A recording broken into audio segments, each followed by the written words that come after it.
Welcome. I'm JJ Flazanes. And I'm Doug Sandler. And today... Wow, that seemed like a real talk show for a second there. We're all professional and shit today. Oh, yeah, that's true. Always the case. I got my Hermosa Beach t-shirt on. I'm rocking my shorts. I got my flip-flop tan. I am so ready. I am so Mr. California right now. And we are laying in bed. No, I mean, actually, we're sitting on the bed. It's the middle of the day. I'm sitting. You are laying in bed. Right. You can't lay down because Domino's taking up room on the bed. But I like this whole podcasting from bed thing, so I thought, let's be comfortable. Let's not try to talk into the same mic and look at each other square in the face, touching noses at the computer. Like that. But I am literally right now as close to you as I am to Alexa, just so you know. And as soon as I said that, she'll turn on. Alexa, do you like podcasts? Well, alrighty then. Alexa is catching up with the 21st century. I may have to cut that if we can't hear it. No. But it depends if we can hear it. So in preparation for today's show, those of you that have not heard Doug Sandler and I do a show together, this episode is the second episode of the week that lives on women, men, and relationships. However, you're all hearing it this week because I think that the topic spans all of the shows. Oh, finally we're getting to talk salsa. I'm ready to We're not talking salsa? No, we just did some salsa, but we're not going to talk about it because it's much more effective when you do non-verbally. Okay, so today's topic is about the story you tell yourself. Oh, boy. What are you oh-boying? You're the one that came up with this topic. I know. I'm oh-boying because I think about the story I tell myself sometimes.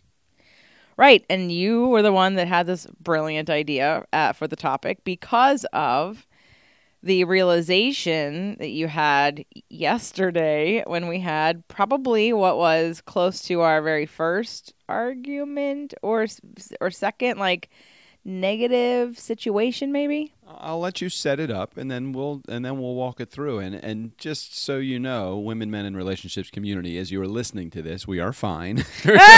Everything's good. Everything's good.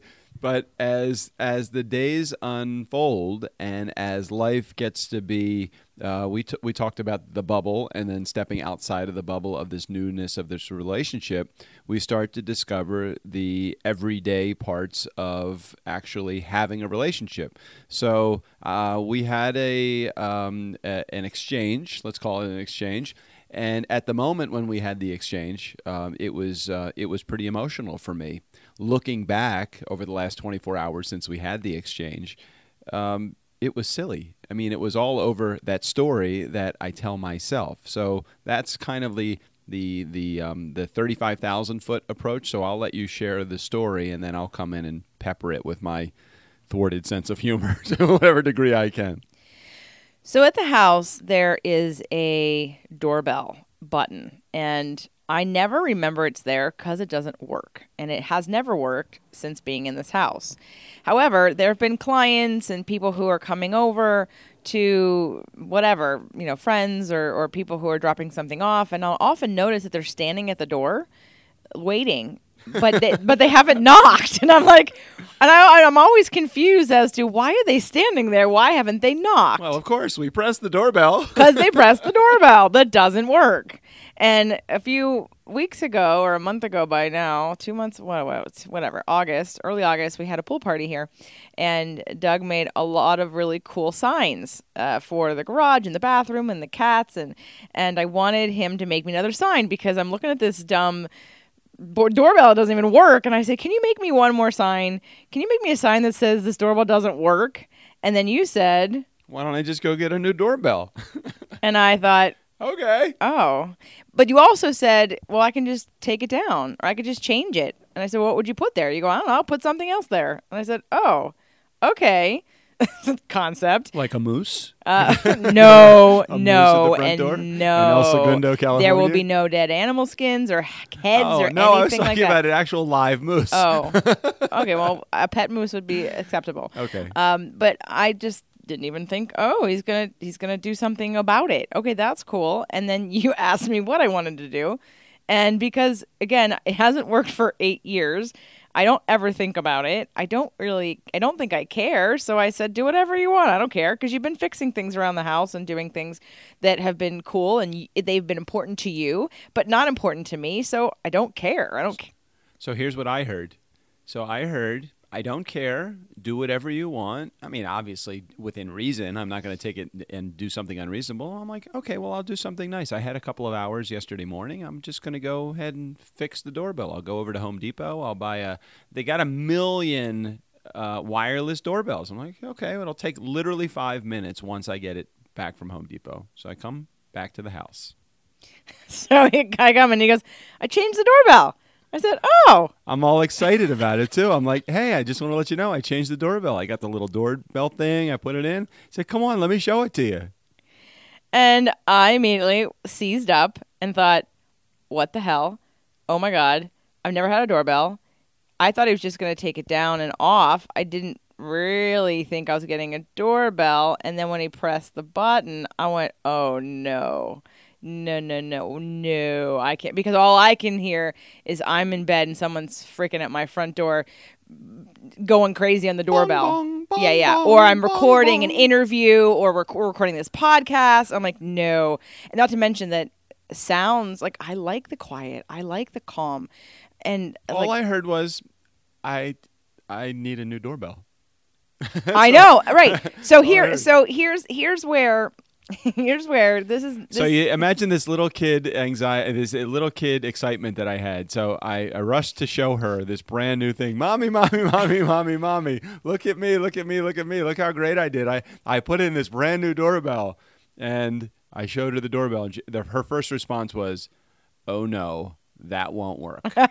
Those were, if I could remember that's her exact I think I was like, quote. yeah, that's not going to work. And you could just see how deflated as quickly as, so I just, okay. And I just removed myself. I don't think I even said anything at the moment. I just retreated to my office. I sat and I started back at work again. Now, I knew what had happened. I had gone to an appointment, so I wasn't around too much longer. So we had a good hour and a half apart. To stew. Right? But I knew. Dear JJ, I am moving out. I knew that your feelings were kind of hurt, that you had been deflated. I recognized that you had done a good thing, but my sort of defenses of that sound cannot be in my house came up, and I didn't know what I didn't know. So when I got back from my appointments, I came into the office and I said, I'm sorry. I recognize that I told you I didn't care. Well, apparently I care, and I didn't know what I didn't know. I've never had a doorbell, and maybe in my mind I thought it wouldn't be a big deal, but then when I heard the sound, my body went, no. So I did recognize that I contributed to this situation where I gave you carte blanche to do whatever you wanted, and then I changed my mind. Go ahead. So here was the story that I was telling myself.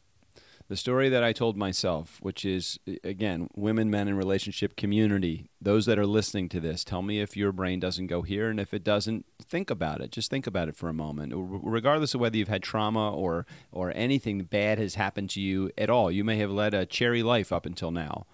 However, now the words that I heard said, you are not good enough. You're a failure. I don't know if I can trust anyone. She said she wants this, and now she doesn't want this. And my brain started going into telling myself this story of no matter what you do, it's not going to be good enough. No matter how hard you try, you're not going to get it right. What is wrong with you? Failure. Now, of course, we've taken it to the nth degree extreme. And, you have an hour to think about it. So now I'm thinking, I don't even want to talk to her right now. I'm just so angry with her right now. I don't even want to talk to her. When all she was saying was, I don't like the sound. Let's go find something else. And, as I look back to it, as we had a conversation after dinner last night, after salsa dancing last night, came back and as we're talking in the car, I'm like, that was really silly. The whole conversation that I had with myself was silly. The whole reason for being mad at you, it was so out of line, not because you didn't have the right to not be happy with the doorbell, but what was that fucking story that I was playing in my head? Where did that come from? So then I take an introspective look about where did that story come from, which it brought us to today's episode.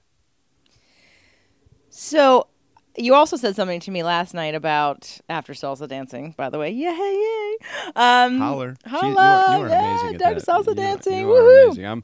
I'm now got like 3 moves. I got my salsa moves. No, you've got more than 3. Was I wearing my Latin shirt? I can't remember. You were wearing a Latin t-shirt. Yeah, that's right. I was wearing my Latin t-shirt, right. Because it's very warm in there. But when we were talking about, also, I think you said because you trusted me and you respect me, you didn't think I'd ever have sort Right. of I'd never right. get triggered, or I'd never have, or that everything I would say would completely always be exactly what I mean, and I've never have room to change my mind or make a mistake. Well, what it really came down to was, especially recently separated from my wife and having issues with my family because I've moved to California. The whole thing of and the whole situation of what was going in my head was people are telling me things, they're manipulating me. And I was just thinking, and I have a very hard time right now trusting the words that are coming out of even my most loved family members, the ones that I have always been able to trust. So I looked at the situation and I said, in my head, and again, I don't feel that way now, but at the moment, at that emotional moment, that triggered moment, I said, oh no, not you too.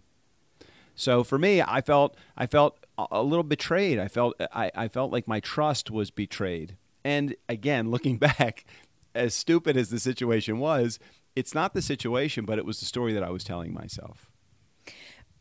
And what else is it? It's probably the wounds that I've had from some past experience. Right. I just want to make sure that we're still on the same page with that. Yeah. Right? Okay, so... Yeah, totally. Right. I mean, you didn't just coach me through that. I just came up with that answer myself, right? Right. And that's what I'm assuming. Well, we that's what talked you're about it a referring little to. bit yesterday, right? Because you said, I don't like when this happens. I don't like when I tell myself these stories. It's not productive. And I think a lot of people don't... Let me back up a second.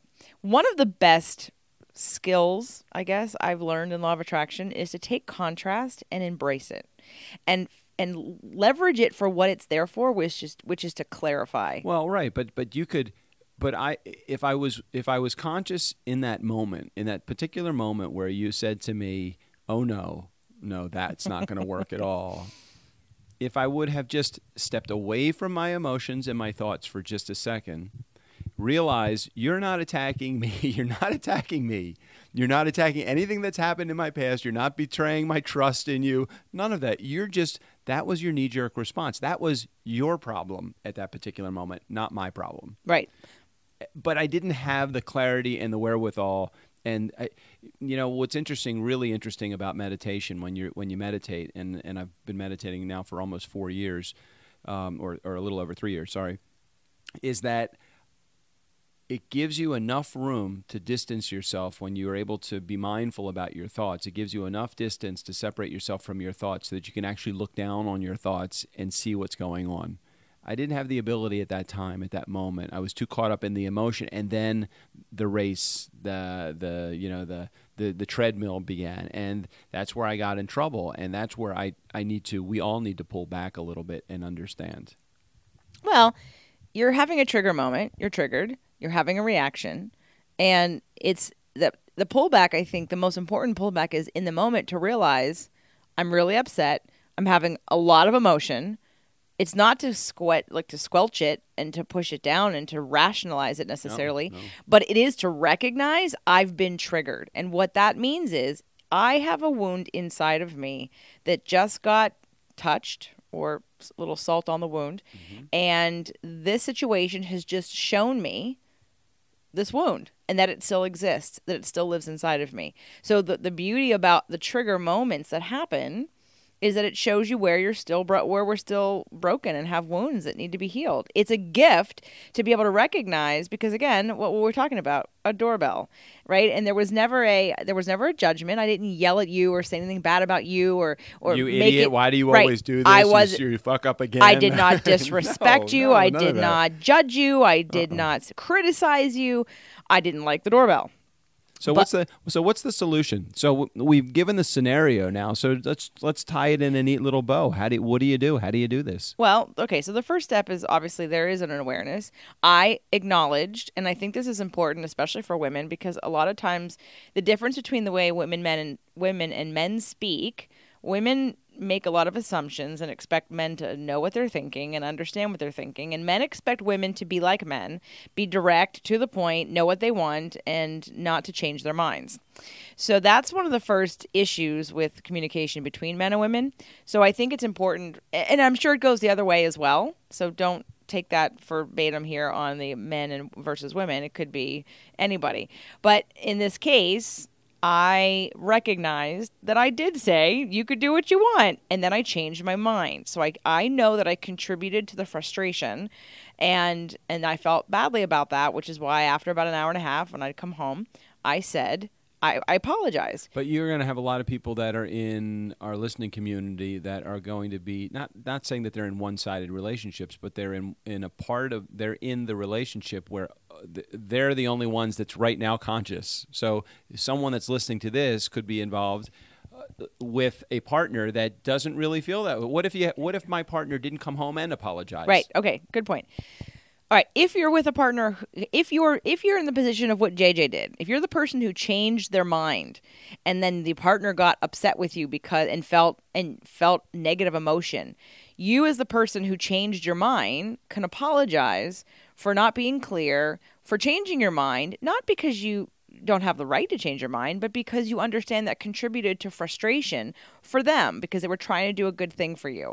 So you can take the role of what I did and recognize your part in it. It didn't mean that, again, I have the right to change my mind. And even if Doug had yelled at me and we'd had a serious argument, I knew in the moment I made a mistake. Well, how about you could even, I hate to make it sound like this is a juvenile and a parent, but you could make it into a mommy moment. You know, mommies that are out there that are listening to this right now, when your little child comes up and shows you the painting that's probably the most horrific thing that you've ever seen. It just does, it's like a mess, and it's like he tried to draw Santa Claus, but it's like purple and orange instead of red and white and whatever. Mommy says, you did a really good job, Why not next time we try with these couple of colors to see if we can make it even look more like Santa? I'll even help you. So you could have had a mommy moment.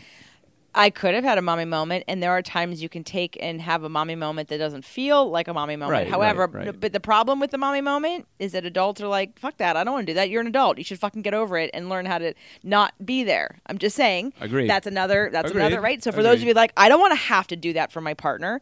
Okay, I get that. If you're in the role of JJ right now, is that what you're saying? So if you're in the role of, yes, I have to parent my spouse. Okay, so what if you're in the role of JJ right now and realize that you made a mistake? So you're somebody that's in our community that's the one that is now coming down on the guy that put in the doorbell that sucked.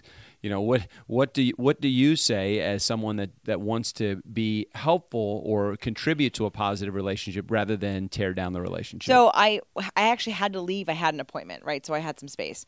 If I hadn't had to leave, I would have absolutely felt your frustration.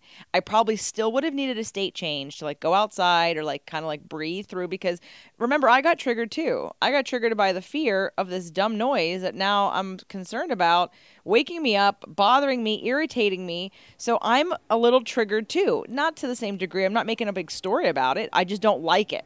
And I want it gone. So once I breathe through that, you have to attend to your own feelings first. Breathe through them, calm down. And then I would have come back in and did the exact same thing I did, but sooner than I did. I would have said, I'm really sorry. I acknowledge that what you did was you were trying to be helpful, and and it's exactly what I said to you. I apologized, and I said, I realized I said this. I know you were trying to be helpful. I really appreciate all the things you're doing around the house. I said all that.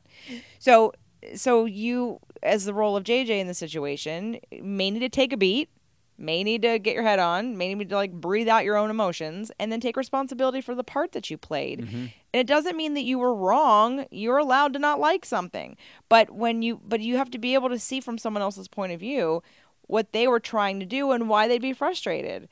And in this situation, it's very clear with the information. I said something, he did it, he followed what I said, and then I changed my mind. So it was nice to see for just a moment, and I know that you are this way, and I'm going to give you a little bit of a razz here, but it was nice to see that you're human. It was nice to see that you can make a mistake. Looking back, it's nice to see that. At the moment, I'm like, that bitch. I just wanted to, to strangle you. Like, well, you told me to do anything I want to, and I did, and now look what happened. Right. So now let's move to the Doug position. Yeah. Let's move to the Doug position. The mommy, look what I did. Look what I did, right. Okay. So the mommy, look what I did is entering into the situation, which rightfully so, because men, you're providers and you want to please and you want to provide, and you want the acknowledgement and you want the reward for doing a good job. Yeah, just so everybody knows, in our listening community, that same day that I replaced the doorbell, I replaced a little slat that was broken in the fence, and it was like that one just went right through. That one passed inspection and everything. Didn't even notice until he told me about it. We had to point that out too. And this is what happens when you do something that's a good deed. Great, you get acknowledged, thank you, and you move on. In this particular case, the doorbell. Okay. There's like 6 things that you've done. 3 of them have been completely for you and your own comfort level. And so I have no attachment to them, so I don't care, even though they've changed my behavior in this house, which is fine because I don't care. This is why, again, in what the were theme. The other 3? The other 4. Let's see. The dish liquid dispenser, the toothbrush holder, right, because it had to match. Well, why the hell do you have a plastic cup as a toothbrush holder? And then holder? let's just not go there. And then let's see. I think you switched the. Okay, did you get mad with the dryer when you switched the dryer around and then I said I don't like it and you switched it back? I never switched it back. Oh, you didn't? No. Oh, okay. See, I don't even notice. You said the label on the door's upside down. I'm like, it's inside the fucking door. Who cares? Right. So it's okay. These are things that like you thought wouldn't that make sense? I'm like, sure, whatever. I don't care. So again, there's been many things. This is the first time where I said, I don't care, whatever. I think I'm breezy about it. And then I'm like, oh no, I care about this one. I don't like this one. Oops. JJ was wrong. So in all of those things, though, what's interesting about it is I really thought I was contributing to your convenience. I was contributing to making it an easier experience for you. And literally, with 5 of the 6 things, if you listed all 5 of the 6 or 6 of the 6, 5 of the 6 things, while I didn't contribute to making it easier, you legitimately just didn't give a shit. that to me, it's like, okay, I would accept sooner a neutral than a negative. Right. I get it. At some point, there will be a, wow, that's really cool. I really like that. I'm so glad you did that. I haven't done that? No, unfortunately, no. I'm waiting for that. That'll. No, that's not true. You were cleaning out the drain and I said, "Oh my god."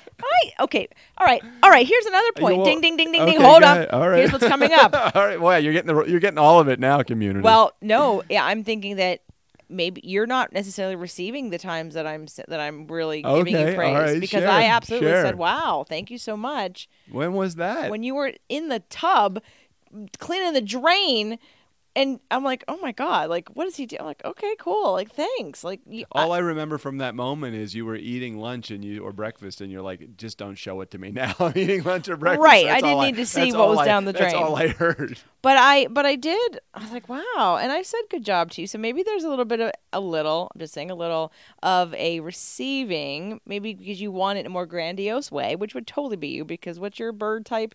You're a parrot? I'm a parrot. Okay. We'll talk about that on a different show. But so the parrot in you needs me to be like, oh my God, Doug, it's so amazing. Okay, now I get it. All right, I got it now. I don't need you to be like dramatic yes, about you it. do. Maybe just a yes, little, you do. Maybe a little genuflecting when Okay, I get it now. All right, anytime I see you doing any little thing. Well, that's not, but what's interesting is you have done that, and sometimes I'm like, is she just pulling my leg, or is she really genuinely being like this? Showing this much gratitude. I'll do something.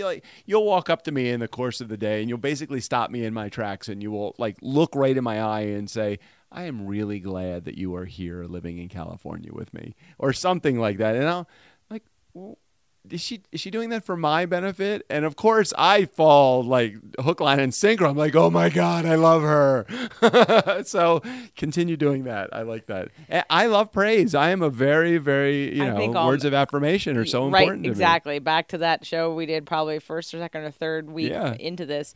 The words of affirmation is a big thing. It's a lot. It works really well. I with know. Me. It works really well. I know. And it's really important for you, I think, as a receiver and as a man, because I remember having this conversation with my soon-to-be ex in terms of his love language, and I tried to do all the things that we thought his love language was, and it never penetrated. It was never received. It never shifted him, and I never saw him receive it in a way that was meaningful or that changed our relationship in the last couple of years. So it's, I think it's important that while I would like people to start being able to identify what they think people's love language is, it's really good when the person can acknowledge and say, yeah, that is what makes me feel loved or appreciated, or it warms my heart. It sends nice chills up and down my spine. And those other things you do, you're doing a lot of acts of service. That's why. So you're doing a lot of acts of service for me, which I can acknowledge, but I don't feel warm and fuzzy about them. I do them because I'm not looking to get the accolades for the acts of service. I'm looking to get words of affirmation. I give you acts of service, so you give me acts of words of affirmation, and it is amazing how sometimes it works and sometimes it doesn't. But I don't know. I like, it's a feeling of accomplishment when you can take a project and do it well. Yeah, and you've been doing great. Now, I want to get back to the situation, because this is about the story we tell ourselves.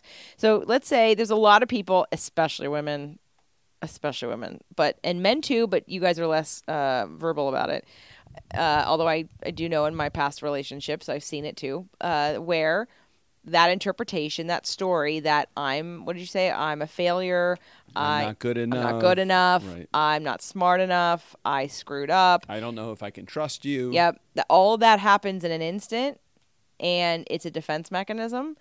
And then someone stays there.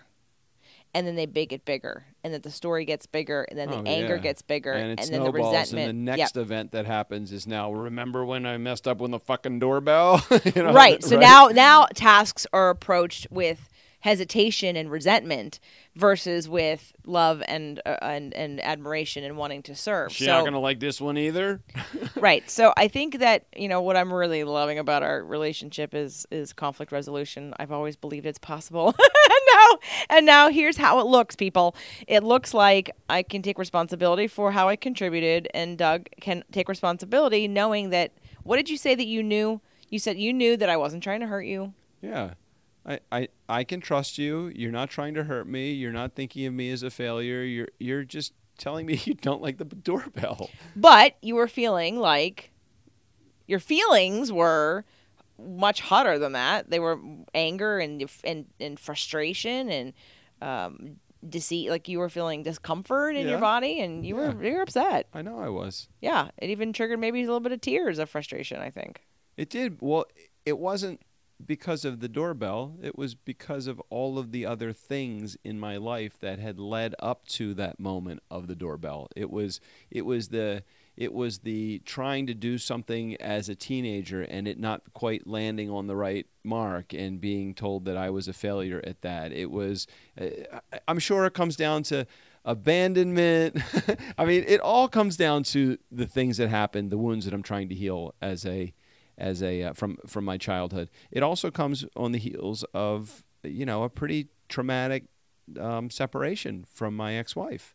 So all of those things, I'm like, then I start to think through my memory banks of all of the things that I did in that relationship that weren't appreciated. And then when you start to get lumped in with the other things in my life that weren't appreciated, then I feel like, oh, okay, well, she didn't like the doorbell. Well, this marriage is obviously a failure too, or this relationship. Sorry, it's the fourth time I've done that now. So this relationship is now a failure too. So while it should never get lumped in that category, my brain doesn't know how to decipher between what's real and what's a fantasy.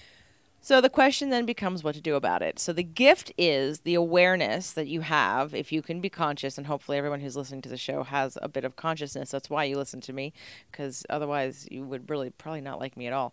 Because some people I trigger the hell out of them, or because they're like, nope, don't want to think about that. So that's right. Thanks, JJ. Damn it. Do not make me responsible for anything I do. God damn it. So the gift is that the trigger showed you, there's a wound that needs to be healed.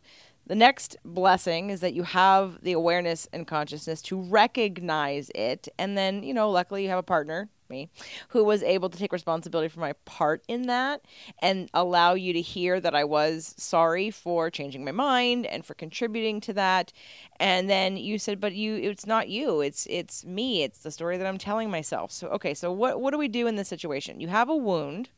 You get shown clearly that you have a wound because someone says something or does something that you disproportionately get upset and go off the rails. What do you do about it?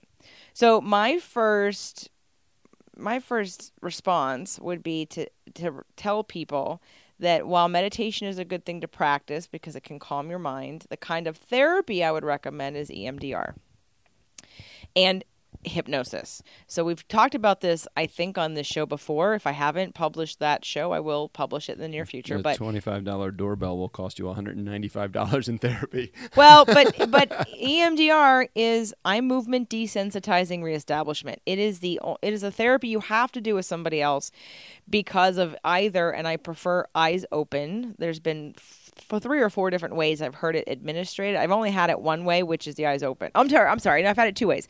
I've had eyes open and I've had the headphones. I don't like the headphones.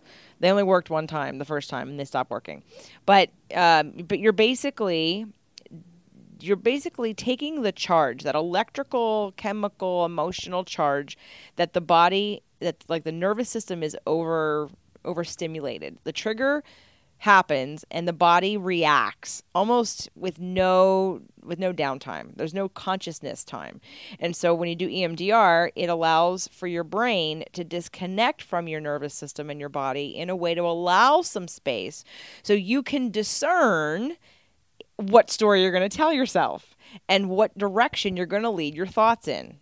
And when you do that, the more space you create, the less the story has any weight and any importance. So you could have in that moment, as you were starting to sort of well up with emotion, be able to take a deep breath and realize, okay, this is not about your self-worth. She loves you. You're doing a great job. Everything is fine. She's like the doorbell. It's not a big deal. And with enough space, that would have possibly calmed you down, and that would have been the end of it. And you never would have gotten all worked up. But the rabbit hole is that the trauma and the trigger gets the nervous system in such a state that it's easy to go right back to that very well-rehearsed, well-practiced, well-focused on list of reasons why you're not worthy, not good enough, not smart enough, and no one's ever going to love you, and no one can trust you. And that's all of your defense mechanisms that we talked about on the Relationship Explained show with Harville Hendrix. Notice how many times in the course of your day, if you're listening to this, even just take a few hours, notice how many times in the course of a few hours that you have to catch yourself in a negative thought loop, a thought loop that takes you down a rabbit hole of mistrust, of poor self-esteem, of situations that you just can't seem to get your head into and find a silver lining. When you put yourself there, you're going down the wrong path. And I think and I haven't done EMDR. I've gone to 2 therapists that have both promised me EMDR that have not delivered it. What's the deal? Why won't they just give it to me? Well, I haven't had enough sessions with John, I don't think, yet to and I'm sure if you went back and asked him, hey, can we do one of those, that he'd say yes. But another tool actually you could use in that moment actually is EFT, which is Emotional Freedom Technique, and that is a tapping.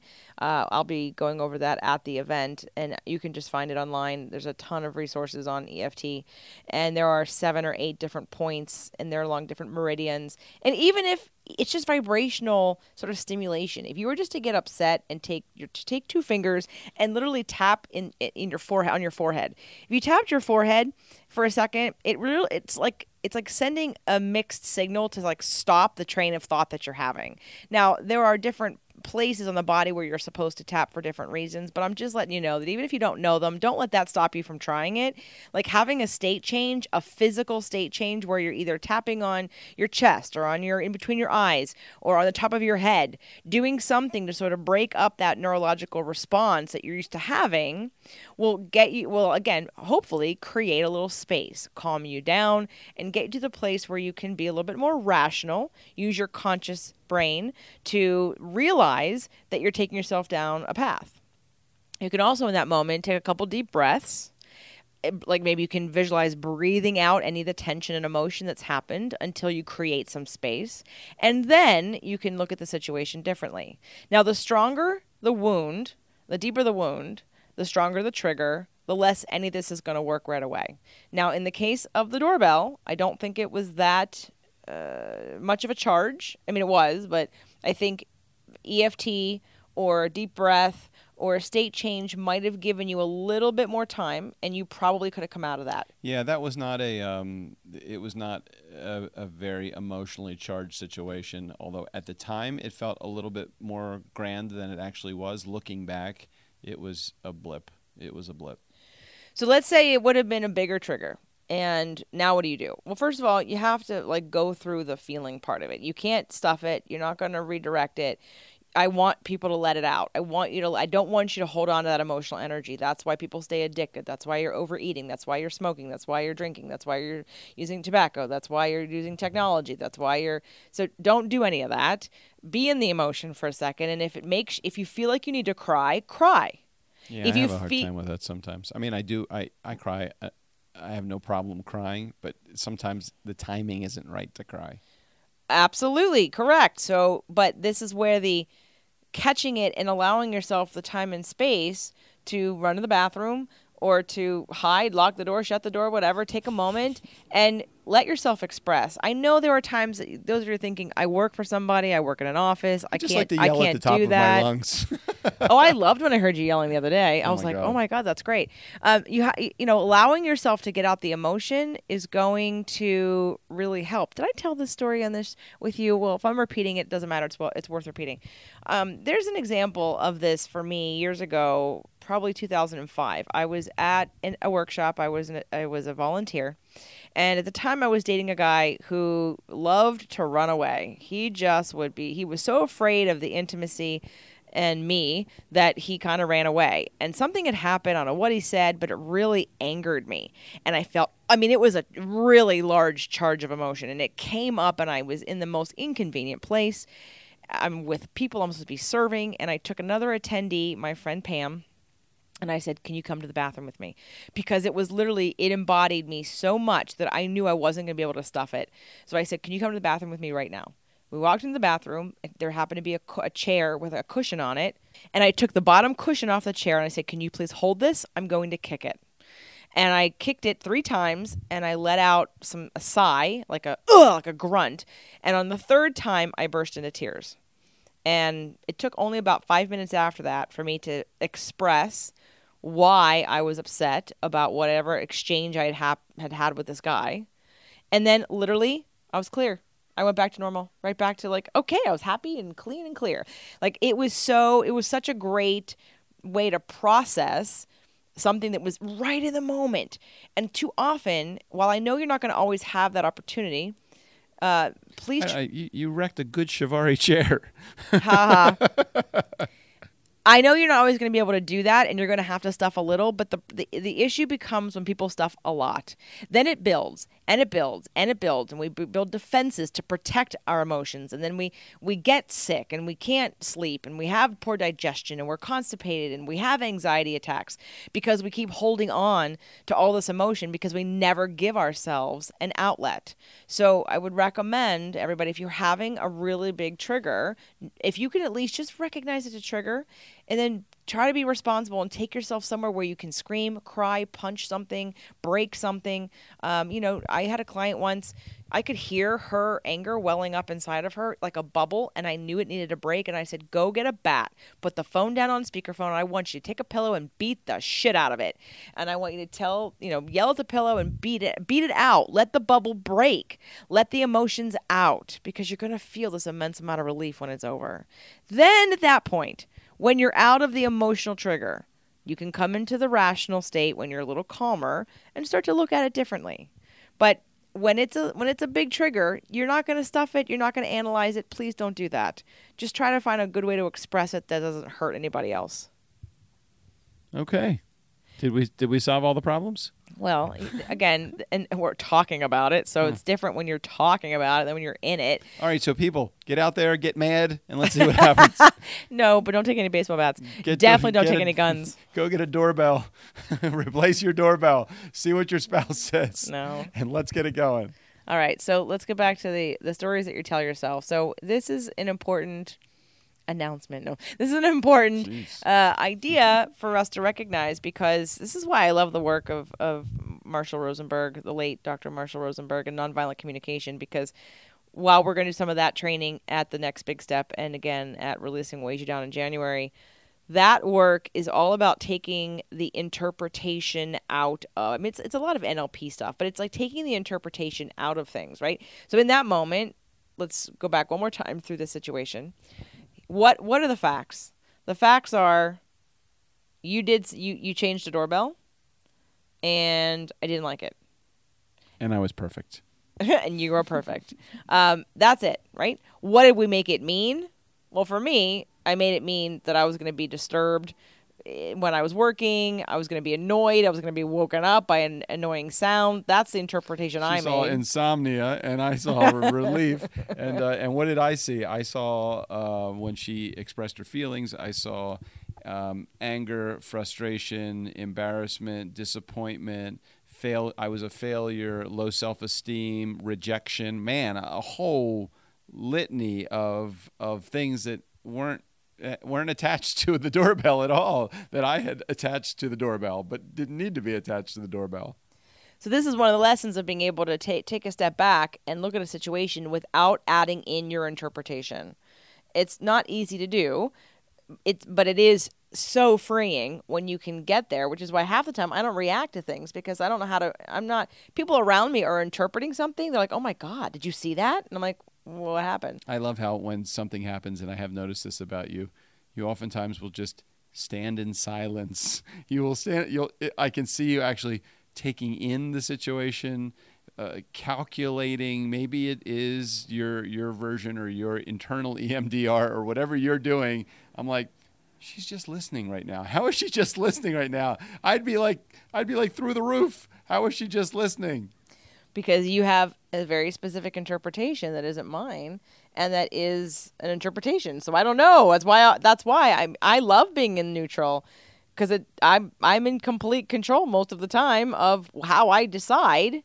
Ready? Did you hear that? How I decide I'm going to interpret something. Damn you. You're so good. Well, but it's practice, and it's something I've been working on for a long time, because it's easy to see. I mean, I told this story a long time ago about we have to wrap up the show, but this next story is the last thing I want to talk about. When I was in a situation where somebody who, did not invite me to go for a run with her and her friend, and I was the only other person in the room, the average person would say, wow, she just dissed you. And that ended up being the case. But in the moment, I didn't interpret it that way because I wasn't sure. So I didn't feel bad about it yet because I wasn't sure how to interpret it. For all I know, she could have had a lot of fear about having me come, or maybe she assumed I didn't want to go. There are many different ways to interpret any situation. And especially when you're filling in the blanks for other people, most likely you're wrong. So rather than get all bent out of shape about it, again, and for some of you, you're not going to be able to control this because you have a wound, and that wound is driving your story. So if you can take a step back when you get triggered and realize that you have a wound, and let that wound show you what needs to be healed within you. That's where the power is. So it's okay. And triggers, they'll start getting less and less, and you'll be in a situation, this happened to me too, where I was with a friend who I normally would want to help, and she started showing me all this food crap that I had such judgment about, but I just smiled and didn't say a word because I knew she didn't want my opinion because she didn't ask me. So when I saw myself react differently in the same situation, I'm like, oh, I've healed that. Cool. Next. So there's hope, people. Just letting you know. And we're going to conclude today's episode. I just want to remind you that we are nearing the very end of the opportunity to come to the next big step. There are still a few spots left for the live event. When it comes to the virtual ticket, you have until the 19th to purchase it. As of the 20th of September, I am pulling it down. It ends up going back up as a product that will be more than it is now. So if you want to get that course, which by the way, is not a live stream. I would never, ever, ever, ever, ever ask anybody to sit at a computer for 4 days and be part of a live stream event. You're going to get it. I've been doing that for the last 25 years. Sitting at a computer being in a live stream event? No. Yeah, right. So it's a home study course that you will then have also 3 months of accountability afterwards to make sure that you do participate, watch it, and follow through with the things that you want to accomplish. So if you're interested in getting the virtual ticket, you have until September 20th to do that. And again, if you'd like to come join us, I'd love to meet you and work with you. We also have a January event called Releasing What Weighs You Down, and there still is a 5 payment plan option available. That will go away as time goes on. So if you want to come to January, that one's going to also be amazing because last year was amazing. And I just want to take this work that we talk about and have you integrate it. I want you to live it. I want you to feel the results. I want you to have it change your life. And I don't want it to be hot air that you just listen to in the car for entertainment. I want it to actually do something for you. So if you're interested in that, consider coming to one of my events, jjslazanes.com. Hot air? You mean like the Nice Guys on Business podcast? That one? Yeah, you guys are hot air, but you're entertainment for people. So, you see, shows either entertain, inspire, educate.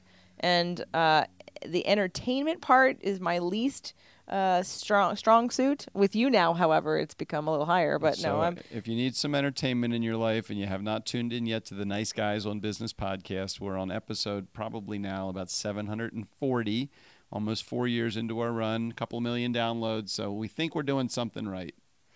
They are. They're great. And you guys have all heard Doug interview me on The Nice Guys. You have not heard Strickland and Doug yet, but definitely go check it out. Doug's a great interviewer. All kinds of awesome information on Monday, Wednesday, and Fridays. And then Tuesdays and Thursdays, we call it fuckery. They call it fuckery. And it's really just them shooting the shit. This is Voicemail Tuesday. We played 22 voicemails from our fans. Yes, their fans are hilarious. And just as one more little plug, there's also a Nice Guys cruise. Doug, why don't you invite everybody on the cruise? Oh, yeah, that would be cool. Have fun with the Nice Guys. It's out of Long Beach, California. I think it's December, I want to say 10th through the 14th or something like that. But you can get information on that just by going to our Nice Guy community page on the Facebook group. It's niceshortcut.com. That'll get you right to our Facebook page. You can join the community. You can check out the cruise. JJ and I will be there.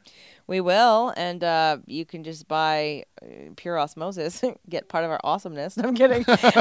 And relationship advice and whatever else advice. Hey, you can take the relationship advice from JJ. Anything that I've done wrong, if you want to do the exact opposite with your relationships, you would be fine too. Okay, you're not doing well. Look, you're here. And this isn't a mistake. So I'm healing right now. I know. Everyone's like, just send them to JJ. Like, let them rehab them and send them back out in the world. I am a living case study, sleeping with JJ. Well, I don't plan on sending you back out. So that's good. That's good. Yeah. So anyway, so stay tuned. Thank you for listening. We hope to see you at an event or on the cruise.